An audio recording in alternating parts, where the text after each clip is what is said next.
SM Live. Alhamdulillah nahmaduhu wa nasta'inuhu wa nastaghfiruhu wa nu'minu bihi wa natawakkalu alayhi.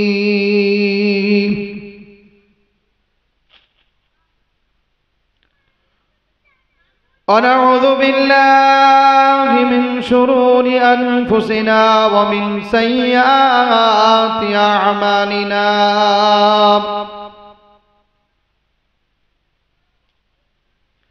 من يهده الله فلا مضل له ومن يضلله فلا هادي له.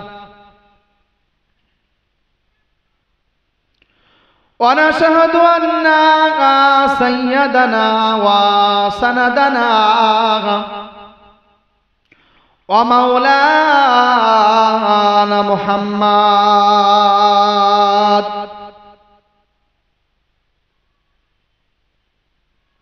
أعوذ بالله من شرور أنفسنا ومن سيئات أعمالنا. ما كان محمد أبا أحد من رجالكم ولكن رسول الله وخاتم النبيين وكان الله بكل شيء عليما. أعوذ بالله من الشيطان الرجيم.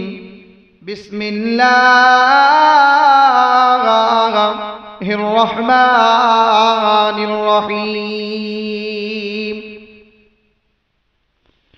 زين للناس حب الشهوات من النساء والبنين والقناطير المقنطرة من الذهب والفضة والخيل المصومة والأنعام والحرث.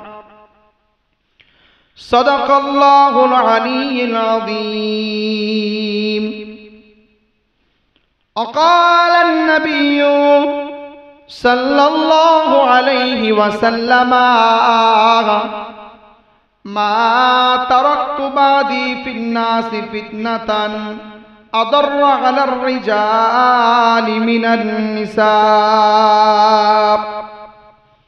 أو كما قال عليه الصلاة والسلام.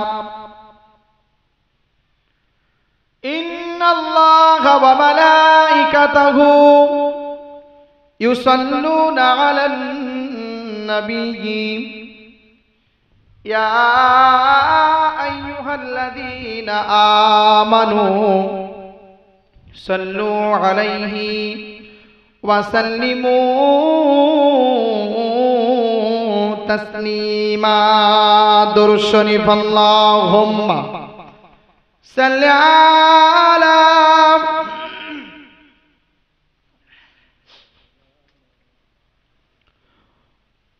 وعلى آل سيدنا. সকলে মন খুলে উচ্চ আওয়াজে নবীর প্রতি আমরা দরুদের নজরানা পেশ করি। আল্লাহুম্মা সাল্লি আলা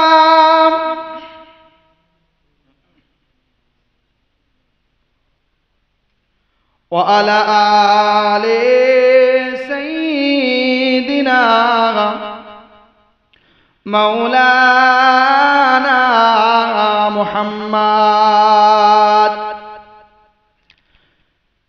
मेरे आँखों का पुतली में जलवा मोहम्मद का, मेरे दिल की आईना में नक्शा मोहम्मद का कोई जन्नत में जाएगा कोई दोज़ख में पहुंचेगा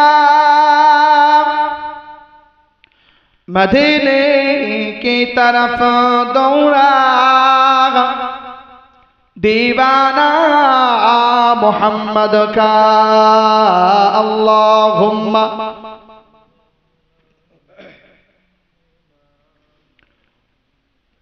व अला आले सय्यिदिना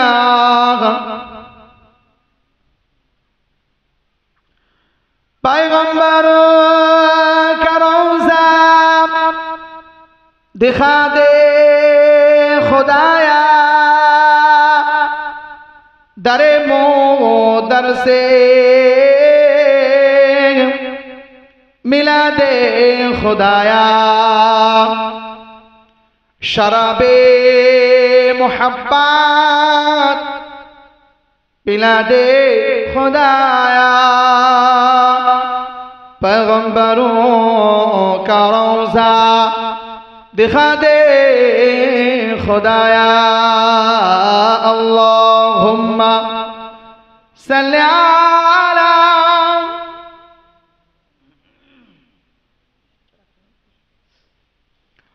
व अला आले सय्यिदिना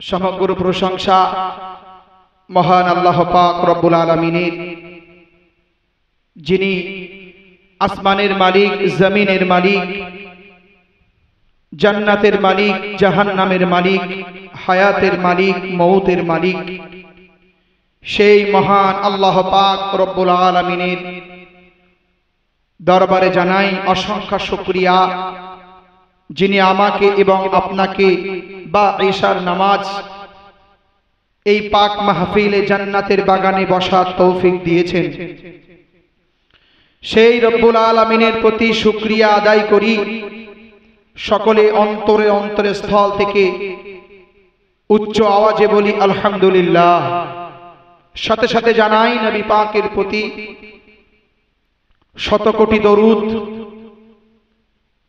যিনি আমিনার লাল মদিনার দুলাল अशरफुल अंबिया खातमुन नबिय्यिन रहमतुल लिल आलामीन दुजहानेर कांडारी सर्वजुगेर सर्वकालीन सर्वश्रेष्ठ महामानव नबी मुहम्मदुर रसूलुल्लाहर दरबारे बर्षित होक सकले बोली सल्लल्लाहु आलैहि वसल्लम साथे साथे আমার সামনে বসে থাকা বয়োজ্যেষ্ঠ বৈকনিষ্ঠ ধর্মপ্রাণ আল্লাহ ভীরু নবী পাকের উম্মাত উম্মাতিরা আমার মাইকের আওয়াজ যে যেখানে বসে শ্রবণ করছে বিশেষ করে পর্দার আড়ালে অবস্থিতা ধার্মিকা আম্মা জান মা ও বোনেদের সকলকে জানাই আমার অন্তরের অন্তরস্থল থেকে সালাম ও মোবারকবাদ বিশেষ করে আজকের সবার সভাপতি সাহেব সাথে সাথে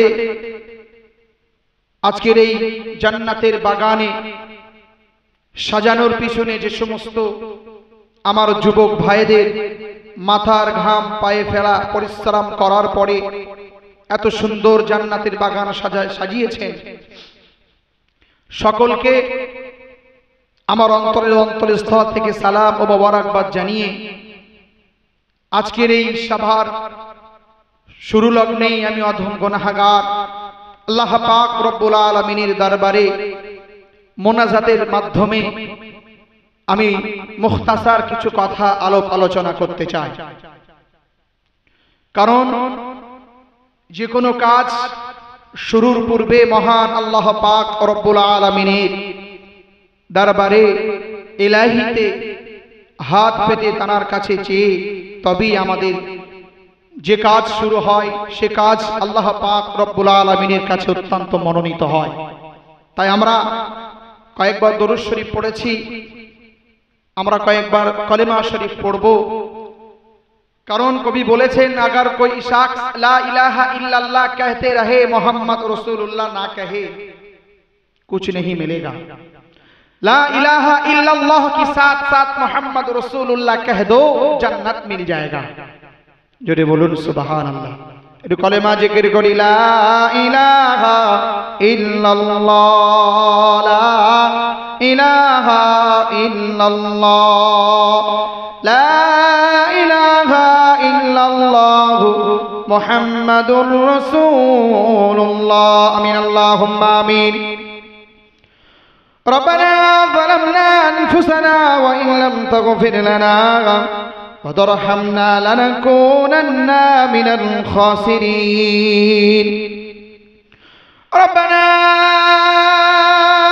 آتنا في الدنيا حسنة وفي الآخرة حسنة وقنا عذاب النار رب العالمين আসমানের নিচে জমিনের উপরে আল্লাহ আমাদের মতো গুনাহগার আর কেউ না। রব্বুল আলামিন আল্লাহ গুনাহ করতে করতে পাহাড় সমতুল্য গুনাহ করে ফেলেছি। আয় আল্লাহ গুনার দিকে তাকাইলে বড় ভয় হয়, লজ্জা করে আল্লাহ। আয় আল্লাহ জীবনের গুনাহ খাতাগুলোকে ক্ষমা করে দি। আয় আল্লাহ আজকের এই জান্নাতের বাগানে বসেছি, এর পিছনে যারা অর্থ দিয়ে শ্রম দিয়ে মেহনত দিয়ে যারা সাজিয়েছে আল্লাহ প্রত্যেককে আপনি কবুল আর মঞ্জুর করে নিন আল্লাহ। আয় আল্লাহ আয় আল্লাহ তাদের আব্বা মা দাদা দাদি নানা নানি কবরস্থ হয়েছে আল্লাহ প্রত্যেকের কবরগুলোকে জান্নাতের বাগান বানিয়ে দিন আল্লাহ। আয় আল্লাহ আজকের এই সবার শ্রোতা বক্তা কমিটি সাহেব সকলকে আপনি কবুল করে দিন আল্লাহ। আল্লাহ কাল কিয়ামতের দিন আয় আল্লাহ যেদিন কেউ কাউকে চিনবে না আল্লাহ এই ইসলামের পথে যারা শ্রম দিয়েছে আল্লাহ এই জান্নাতের বাগান সাজানোর ওসিলা করে আপনার দয়ার জান্নাতুল ফিরদাউস নসিব করুন আল্লাহ। সুবহান রাব্বিকা রাব্বিল ইজ্জাতি আম্মা ইয়াসিফুন ওয়া সালামুন আলাল মুরসালিন আলহামদুলিল্লাহি রাব্বিল আলামিন বিহাক্কি লা ইলাহা ইল্লাল্লাহু মুহাম্মাদুর রাসূলুল্লাহ। প্রিয় হাজিরান মজলিস, ডেকোরেটর ভাই কে আছো? আপনি একটু আপনার মাইক সেটের আসলে চলে আসুন। প্রিয় ভাই, কোরআন শরীফ থেকে সূরা আল ইমরানের 14 নম্বর একটি আয়াত কারিমা আমি পেশ করেছি। 3 নম্বর পারার 11 নম্বর 10 নম্বর পৃষ্ঠারে আল্লাহ পাক রব্বুল আলামিন বলেছেন,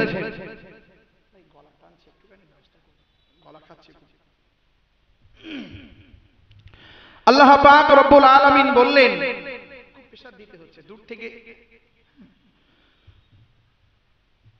যুয়্যিনা লিন-নাসি হুব্বুশ শাহাওয়াতি মিনান নিসাই ওয়াল বানিন। আল্লাহ পাক রব্বুল আলামিন 6টা বিষয়ে স্পর্শ করে বান্দাদিগকে বললেন,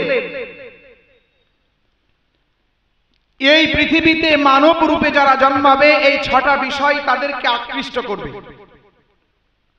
নাম্বার 1 নারী, নাম্বার 2 সন্তান সন্ততি, নাম্বার 3 অলংকার, নাম্বার 4 অর্থ সম্পদ, নাম্বার 5 গাড়ি বাড়ি, নাম্বার 6 হচ্ছে ক্ষেতের ফসলাদি। আল্লাহ পাক রব্বুল আলামিন আমাদেরকে স্পষ্ট ভাষায় জানিয়ে দিলেন, মানব রূপে যারা জন্মাবে এই 6টা বিষয়ের প্রতি তাদের প্রত্যেকের আকৃষ্ট ভালোবাসা থাকবে। তাই একজন বালক বা বালিকা যখন সে নাবালিকা থেকে সাবালিকায় পদার্পণ করে, অর্থাৎ 10 থেকে 12 বছরে পা দেয়, তখন তার কাছে পৃথিবীর সব থেকে মূল্যবান জিনিস হলো একজন ছেলের কাছে নারী হয়ে দাঁড়ায়। তখন তার আর কিছুই ভালো লাগে না, তখন সে চায় তার কাছে সব থেকে একজন সুন্দরী নারী এই পৃথিবীতে সব থেকে দামি হয়ে ওঠে। কারণ আল্লাহ পাক রব্বুল আলামিন কোরআন পাকের মধ্যে স্পষ্ট করে বলে দিলেন, প্রিয় হাজিরানে মজলিস, আল্লাহ পাক এই আয়াতের পরবর্তী আয়াতে বললেন, যালিকা মাতাউল হায়াতিদ দুনিয়া, বান্দারা এগুলো শুধুমাত্র ভোগ বিলাসিতার জন্য। দুনিয়াতে তুমি যে কটা দিন বাঁচবে সে কটা দিন তোমার জন্য এগুলো কাজে আসবে। আল্লাহ পাক রব্বুল আলামিন এগুলোকে শুধুমাত্র দুনিয়াতে ঈমানদারদের জন্য একটা পরীক্ষা স্বরূপ পাঠিয়েছে। থাকবে তোমার এর প্রতি লোভ লালসা, কে এই লোভ লালসাকে উপেক্ষা করে আমি আল্লাহ আমাকে ভালোবেসে জান্নাতকে আশায় এবং জাহান্নামের ভয়ে কে আমি আল্লাহ আমার দেখানো পথে তারা চলবে। প্রিয় হাজিরানে মজলিস, সূরা আনফাল, ওয়ালামু আন্নামা আমওয়ালুকুম ওয়া আওলাদুকুম ফিতনা, আল্লাহ পাক রব্বুল আলামিন বললেন, তোমাদের সন্তান সন্ততি তোমাদের যেন ফিতনা কারণ না হয়ে দাঁড়ায়। আজকে বলুন তো, আল্লাহ পাক রব্বুল আলামিনের কত বড় একটা নিয়ামত সন্তান সন্ততি। এই সন্তান কত বড় নিয়ামত, যাদেরকে আল্লাহ সন্তান দান করেনি তারাই জানে সন্তান সন্ততির কত বড় আফসোস তাদের মধ্যে আছে। কিন্তু আল্লাহ পাক বললেন, আমি তোমাদেরকে সন্তান দান করব, কিন্তু তোমাদের এই সন্তানগুলো যেন তোমাদের ফিতনার কারণ না হয়ে দাঁড়ায়। এই সন্তান আপনাকে জান্নাত পর্যন্ত নিয়ে যেতে পারে বাবাজি, আবার এই সন্তান আপনাকে জাহান্নাম পর্যন্ত নিয়ে যেতে পারে। আল্লাহ পাক রব্বুল আলামিন কোরআন শরীফের মধ্যে জানিয়ে দিলেন, ওয়ালামু আন্নামা আমওয়ালুকুম ওয়া আওলাদুকুম ফিতনা। না না না না বান্দা, সন্তান সন্ততি হলো আমার তরফ থেকে তোমাদের জন্য বড় নিয়ামত। কিন্তু না না, এই সন্তানগুলো যেন তোমাদেরকে জাহান্নামে না নিয়ে যায়। জাহান্নামে আল্লাহ পাক রব্বুল আলামিন আযাব গজব দিয়ে আমার আল্লাহ সবটা জাহান্নাম বানিয়েছে। এক একটা জাহান্নামে দরজা এক রকম বাক্য লেখা থাকে বাবা, কিন্তু না না না, তা জাহান্নামায় লেখা আছে লা ইয়াদখুলুল জান্নাহ। আমার আল্লাহ পাক রব্বুল আলামিন আত্তা ইয়াসুগু লা ইয়াদখুলুল জান্নাহ, জান্নাতে কোন দাউস প্রবেশ করতে পারে না বাবাজি। জান্নাতের গায়ে প্রত্যেকটা জান্নাতের দরজাতে এক একটা বাক্য লেখা থাকে। প্রত্যেক জান্নাতের দরজাতে শুরু লগ্নে ঢোকার পূর্বে প্রত্যেক জান্নাতবাসীরা দেখতে পাবে দরজায় উজ্জ্বল নূর দ্বারা চমকাতে থাকে। এই লেখাটা লেখা আছে লা লা না না না, কখনোই জান্নাতে আমার আল্লাহ পাক রব্বুল আলামিনের আমার আল্লাহ পাক রব্বুল আলামিনের রহমত দ্বারা সুসজ্জিত জান্নাতে দাউস কোনোদিন প্রবেশ করতে পারে না। ও বাবাজিরা, এই দাউস কারা? আজকে আমি আপনাদেরকে বলে যাই, দাউস হলো তারা, দাউস হলো তারা। না না না, এই পৃথিবীতে এক শ্রেণীর সন্তান সন্ততি নামে কুসন্তান রয়েছে।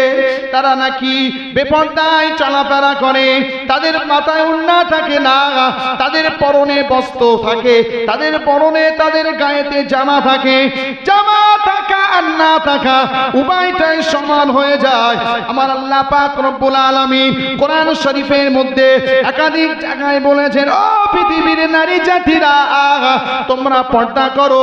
তোমাদের কোনো ড্রেস, তোমাদের শ্বাস পোশাক, তোমাদের শরীরের আকৃতিগুলো যেন পৃথিবীর কোনো পরপুরুষেরা না দেখতে পায়। আজকে দেখা যায় দুনিয়াতে বহু মানুষ আল্লাহ পাক রব্বুল আলামিনের এত বান্দা রয়েছে, তারা তাদের সন্তানগুলোকে পর্দা পর্দা বলে কোনো জিনিস তাদের মধ্যে দেখা যায় না। প্রিয় বাবাজিরা, আজকের এই মজলিসটা আমরা একটা উদ্দেশ্যে দিয়েছি, এখান থেকে ইসলামের সঠিক কথাগুলো শুনবো, তার উপরে আমল করব, আমাদের গন্তব্য ঠিকানা যেন জান্নাতে হতে পারে। আজকে এই জলসা দেওয়ার কারণগুলো যদি আমাদের জাহান্নামের কারণ হয়ে দাঁড়ায়, আজকের এই মাহফিলগুলো যদি আমাদের বিপদের কারণ হয়ে দাঁড়ায়, আজকের এই জান্নাতের বাগানগুলো যদি মানুষ এর পিছনে অর্থ দিয়ে, শ্রম দিয়ে, ব্রেন দিয়ে, মাথা ঘাম পায়ে ফেলে, সময় দিয়ে, পৃথিবীতে হাজার হাজার লাখ লাখ প্রতি রাত্রে, প্রতিদিনেতে, প্রতিনিয়ত জলসা মাহফিলগুলো হয়, কিন্তু বাবাজিরা আজকে যে জলসায় আমরা পরিণত করে ফেলেছি, এগুলোকে বাজার এবং মেলা বলা যায়, যেখানে রহমত হওয়াটা অনেক কষ্টকর। আমি আসার সময় দেখছিলাম জলসা মাহফিলে আসা একেবারে কষ্টকর হয়ে দাঁড়াচ্ছে। আপনি দেখুন, অতি বাস্তব কথা আমি বলছি, আজকে জলসাগুলোয় কার কতটা লাভ হচ্ছে আমি জানি না, তবে 3 শ্রেণীর লোকের ভীষণ লাভ। নাম্বার 1 বক্তা, নাম্বার 2 এই প্যান্ডেলওয়ালা ডেকোরেটর ভাই, নাম্বার 3 এই এলাকায় যে সমস্ত ভাইরা গোশত বিক্রি করে, এই 3 শ্রেণীর লোকেরই লাভ হয়। আপনি খোঁজ করে দেখুন, আপনি হাজার হাজার টাকা দিয়ে বক্তা আনবেন, সামনে বসে থাকছে কারা?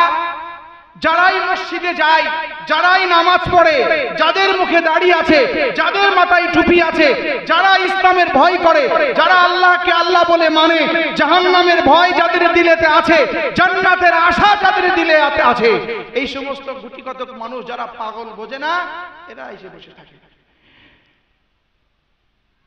যারা উজু জানে না, যারা গোসল জানে না, যারা নামাজ সম্পর্কে অবগত নয়, যারা মসজিদ মুখ হয় না, যারা দাঁড়িয়ে পেশাব করে, যাদের মেয়েরা বিপর্যয় চলাফেরা করে, তারা মনে করে এগুলো এই বুড়ো মানুষ করা, যারা মুখে দাঁড়িয়ে আছে, পাঞ্জাবি পরে চলে, এই কটা মানুষ এখানে বসবে, ওরা কেন? আমরা যাব না, আমরা যাব জলসা শেষে যখন ইয়ানবী হবে, খিচুড়ি বাট্টপ নিয়ে খাদিম করতে যাব। খোদার কসম কেটে বলি ভাই, জান্নাত অতটা সহজ না, জান্নাত অতটা সহজ না। হযরত ওমর ফারুক রাদিয়াল্লাহু তাআলা আনহু বলেছিলেন, আল্লাহ পাক রব্বুল আলামিন যদি পুরো পৃথিবীতে ঘোষণা করে দেয় আমার সকল ব্যক্তি জান্নাতি, একজন ব্যক্তি জাহান্নামী, আমি ওমর, আমার ভয় হয় ওই একজন ব্যক্তি মনে হয় আমি ওমর। এই পাশাপাশি এই আশাটাও করতেন, মহান আল্লাহ রাব্বুল আলামিন যদি পুরো পৃথিবীতে ঘোষণা করে দেয় সমস্ত ব্যক্তি জাহান্নামী, একজন ব্যক্তি জান্নাতি, আমি ওমর, আমি মনে করি সেই ওমর আমি। কোথায় যান আপনি? আজকের এই বাড়িতে, আশপাশের বাড়িতে গুলোকে লক্ষ্য করলে দেখা যাবে কারো বাড়িতে 20 জন, 25 জন, 30 জন, 50 জন করে কুটুম, 10 কেজি 20 কেজি করে গোশত, খাওয়া দাওয়া চলবে, বাড়িওয়ালা দুটো সভা শুনতে আসবে, সে সময় বাচ্চারা তারা হবে না, কুটুম মেহমানদারি করতে করতে রাত 12টা বেজে যাবে, কাল সকালে উঠে কুটুম বিদায় নেবে। যদি হুজুর এনে, মুফাসসিরে কোরআন এনে, আলেম উলামা মাওলানা মুফতি এনে তাদের মুখ থেকে দুটি কথা শুনে নিজের জীবনে বাস্তবে না আনতে পারি, আমার মনে হয় এই জলসা দেওয়া আর না দেওয়া দুইটাই সমান। আমি জানি এ কথাগুলো সমাজে শুনলে, কথাগুলো মাথা উঁচু করে বললে অনেকের গায়ে তিতো লাগতে পারে, কথাগুলো তিতো হলেও সত্য। আমি জানি এ কথা বললে হয়তো কমিটির কিছু ছেলে হয়তো বলবে এই বক্তাকে কেন বলেছিস, সামনেবার থেকে খবরদার বলবি না। আল্লাহ পাক রব্বুল আলামিন তানার প্যারা হাবিব, আল উলামা ওয়ারাসাতুল আম্বিয়া, এই আলেম সমাজ হলো নবীদের ওয়ারিস, আর নবী আনার কাজ ছিল হক সত্য কথাগুলো সমাজে তুলে ধরা। আর এই হক সত্য কথাগুলো তুলে ধরার জন্যই সমাজে যুগে যুগে একেবারে নবী আলাইহিস সালামদের উপরে ধেয়ে এসেছে মার নির্যাতন, কঠোর। প্রিয় মুসল্লিয়ানে একরাম, শ্রোতা মণ্ডলী, দাউস হলো ওই সমস্ত পিতারা, ওই সমস্ত ভাইরা যাদের বোন, যাদের স্ত্রী, যাদের মা বেপরদায় ঘোরাফেরা করে, মা ও বোনেরা যারা এখনো পর্যন্ত জলসাই বেপরোয়া ভাবে মেলা মনে করে ঘোরাফেরা করছো, যদি আমার কথা আপনাদের কানে লেগে থাকে আর ইমানের ছিটিফোঁটা যদি আপনাদের অন্তরে থাকে, আপনারা এখনই ওখান থেকে চলে গিয়ে বাড়িতে আশ্রয় নেন। আপনি নিজে বাঁচুন, আপনার ভাইকে, আপনার বাপ পিতাকে, আপনার স্বামীকে, আপনার ছেলেকে রক্ষা করুন। কারণ একজন মহিলা জাহান্নামে যাবে আর তার সাথে 4 জন পুরুষকে জাহান্নামে নিয়ে যাবে। আমার সোনা মানিকেরা, ও জানেরা, যুবকেরা, আল্লাহওয়ালা ভাই বাবাজিরা, আম্মা জামা বোনেরা, দুঃখ নিও না মা, ব্যথা নিও না মা। আমি অদম গুনাহগার, আমি তোমাদের সন্তান, আমি তোমাদের ছোট ভাই হিসাবে সঠিক কথাগুলো, উত্তম কথাগুলো বলে যাই। কারণ আমি চাই না আমার কোনো ভাই, আমার কোনো মা, আমার কোনো বোন, আমার কোনো ভাই, আমার কোনো সন্তানেরা, আমার কোনো ছোট ভাইয়েরা তারা জাহান্নামের আগুনে পুড়ুক। আল্লাহ নবী, আমার আপনার নবী পবিত্র রজব মাস, যে মাস আমাদের মাঝখানে চলছে, এই রজব মাসে 27 তারিখে আমার আপনার নবী বিশ্ব নবী সরওয়ারে দিগরে আলম নবী আমার আল্লাহ পাক রব্বুল আলামিনের দিদারে মিরাজে গিয়েছিলেন। মিরাজে যাওয়ার পরে আমার আল্লাহ নবীকে ফারিস্তা জিবরাইল আলাইহিস সালাম আমার আল্লাহ নবীকে সাথে নিয়ে 7 আসমান ভ্রমণ করালেন। বাবা 7 আসমান জমিন ভ্রমণ করানোর পরে 8টা জান্নাতের মধ্যে ঘোরানো। জান্নাতের মধ্যে ঘোরানো শেষে যখন আমার আপনার নবীকে একটা করে জাহান্নামগুলোকে দেখাতে লাগলো, আমার আল্লাহ নবী জাহান্নাম ঘুরে দেখতে লাগলো। জাহান্নামের মধ্যে একটা মানুষ এক এক রকম আযাবে গ্রেফতার হয়ে আছে, এক এক রকম মানুষ এক এক রকম আযাবে আল্লাহ পাক রব্বুল আলামিনের ফেরেশতারা তাদেরকে দিচ্ছে। এমন একটা সময়ে আমার আপনার নবী আশরাফুল আম্বিয়া খাতামান নবীন রাহমাতাল লিল আলামিন দু জাহানের বাদশা সাইয়্যিদুল মুরসালিন নবী আমার দেখতে পেলেন এক শ্রেণীর মানুষ জাহান্নামের আগুনে রয়েছে। তাদের কাঁধের উপরে বড় বড় ঠোঁট বিশিষ্ট একটা পাখি বসে আছে, আর তাদের কাঁধে বসেতে তাদের মাথায় টুকর দিয়ে তাদের গিনুগুলো টুকরে খায়। আমার আল্লাহ নবী মায়ের নবী টুকরে কেঁদে উঠলো, ইয়া আখি জিবরাইল, ও ভাই জিবরাইল, এই মানুষগুলো কারা? ওই সময় জিবরাইল আমিন আলাইহিস সালাতু ওয়াস সালাম জবাব দিয়ে বলেছিলেন, ইয়া হাবিবাল্লাহ, ইয়া রাসূলুল্লাহ, আপনার এই সমস্ত উম্মতিরা যারা দুনিয়াতে মাথায় কাপড় না দিয়ে, মাথায় পর্দা না করে, চুলগুলো খুলে বেপর্দা পুরুষের সামনে বেপরোয়াভাবে চলাফেরা করত, ওই সমস্ত উম্মতিরা এদেরকে কিয়ামত পর্যন্ত এই রকম ভাবে আমার আল্লাহ সাজা দেবে। মিরাজের রাত্রিতে আমার নবী স্বয়ং দেখে এসেছে এবং আজ জিবরাইলের কাছ থেকে জিজ্ঞাসা করে এটাই পেয়েছে, এই সমস্ত মেয়েরা, এই সমস্ত নারীরা যারা পৃথিবীতে মাথায় কাপড় না দিয়ে, ওড়না না দিয়ে, আদব না করে বেপরোয়া বেগুনা পুরুষের সামনে চলাফেরা করেছে, এদের কাঁধে বিশাল লম্বা ঠোঁট বিশিষ্ট একটা পাখি বসবে আর তাদের মগজগুলো টুকরে খাবে। আমার আল্লাহ পাকে মালাইকা ফারিস্তা জিবরাইল আলাইহিস সালাতু ওয়াস সালাম আমার আপনার নবীকে সাথে নিয়ে আবার একটু সামনে যেই না গেলে আবার এক শ্রেণীর মানুষকে দেখতে পেলে। আমার আল্লাহ নবী, ইয়া আখি জিবরাইল, ও ভাই জিবরাইল, এরা কারা? এদেরকে এই অবস্থা কেন? আমার নবী দেখতে পেল এক শ্রেণীর মহিলারা তাদের জিহ্বাগুলো এত লম্বা হয়ে গেল, এত বড় হয়ে গেল যে অন্য জাহান্নামীরা তাদের জিহ্বার উপর দিয়ে হাঁটা চলা করে। আমার আপনার নবী চুপ করে কেঁদে উঠলো, ইয়া আখি জিবরাইল, ভাই জিবরাইল এরা কারা?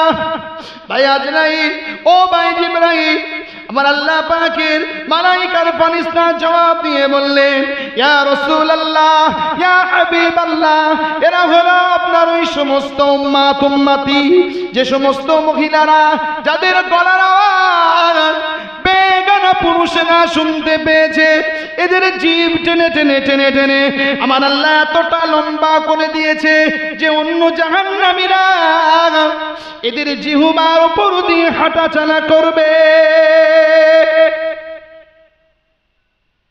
প্রিয় ভাই বাবাজিরা, স্বয়ং নবী পাক নিজে চোখে দেখে এসেছে। নবী পাক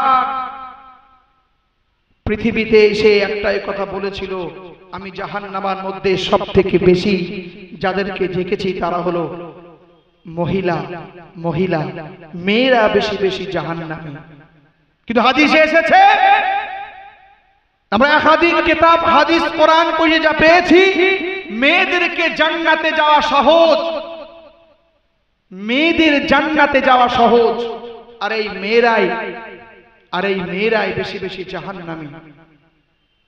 স্বামীর ইনকাম যদি হারাম হয়, একজন স্ত্রীর কাছে সেটা হালাল, একজন স্ত্রীর কাছে সেটা হালাল। তিনটে জিনিস মা বোনেরা করবে, এক হচ্ছে পর্দা, নাম্বার 2 স্বামীর খিদমত, নাম্বার 3 আল্লাহর ফরজ হুকুমগুলো মেনে চলবে। আমার আল্লাহ একজন মহিলার কাছ থেকে আর কোনো কৈফিয়ত নেবে না। একটু তাকবীর দেন তো, নারায়ে তাকবীর, নারায়ে তাকবীর। উলামায়ে হযরত, জলসা কমিটি কি? প্রিয় ভাই বাবাজিরা, বলতে বলতে প্রায় 40-45 মিনিট মতো বলে ফেললাম। আমি একটাই কথা সর্বমোট যেটা বলতে চেয়েছি, দাউস কখনোই জান্নাতে যেতে পারবে না। আর এই দাউস হলো তারা যে সমস্ত মহিলারা বেপরদায় বেপরোয়াভাবে চলাফেরা করে। একজন মহিলা সে তো নিজে যাবে, সঙ্গে আর 4 জন পুরুষকে নিয়ে যাবে। তাই বলি, আসুন আমরা নিজেরা বাঁচি এবং আমাদের পরিবারদিগকেও বাঁচাই। ইয়া আইয়ুহাল্লাযীনা আমানু কু আনফুসাকুম ওয়া আহলিকুম নারা, ও ঈমানদারগণ, তোমরা নিজেরা বাঁচো এবং তোমাদের পরিবার পরিজনদেরকে জাহান্নামের আগুন থেকে বাঁচাও। প্রিয় ভাই বাবাজিরা, আল্লাহ পাক রব্বুল আলামিন আমাদের সকলকে হাদিস শোনা অনুযায়ী আমল করার তৌফিক দান বলি আমিন। মুখতাসার আলোচনা বলা এবং শোনার মাধ্যমে যদি কেউ কষ্ট পেয়ে থাকেন বা পেয়ে থাকেন, ইসলামের সাথে, আল্লাহর সাথে, দ্বীনের সাথে ক্ষমার নজরে দেখবেন। ওয়া আখিরু দাওয়ানা আলহামদুলিল্লাহি রাব্বিল আলামিন। আসসালামু আলাইকুম ওয়া রাহমাতুল্লাহি ওয়া বারাকাতুহু।